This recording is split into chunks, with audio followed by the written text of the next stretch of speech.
dengan apa yang ada.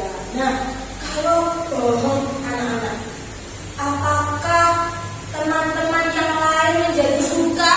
Tidak.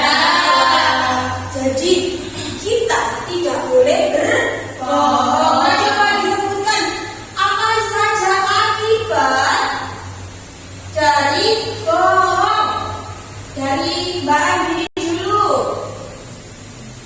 Tidak disukai teman. Tidak disukai teman. Teman. Mbak April. Tidak dipercaya lagi. Oke, Bu, tidak dipercaya lagi.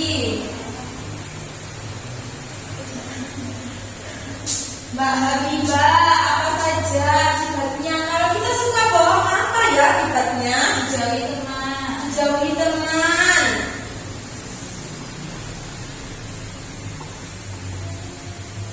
Terakhir, Mbak Mustatun. Masuk neraka. Masuk neraka, betul sekali.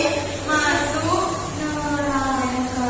Nah, ini adalah akibat dari kita bila mana suka berkata bohong. Jadi bohong itu perilaku yang tidak terpuji, perilaku yang disukai oleh setan. Di sini siapa yang mau jadi temannya setan? Tidak mau ya, makanya tidak boleh berbohong.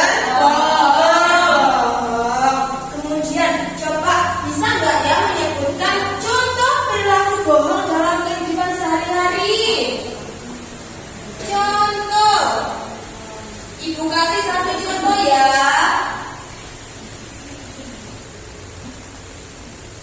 Yang pertama, berbohong tidak mengerjakan tugas.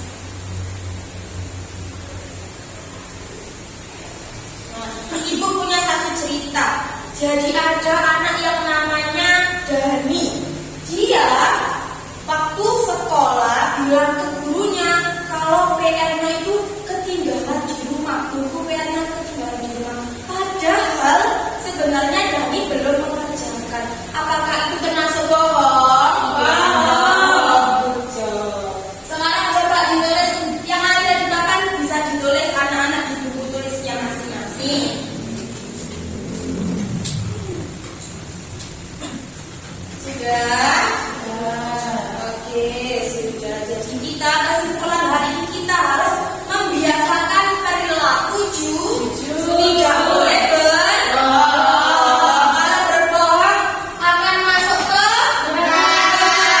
Kalau di neraka akan dibakar sama Allah, nanti kita akan hancur. Jadi tidak boleh berbohong. Siapa di sini yang mau masuk neraka? Oh, jangan ya.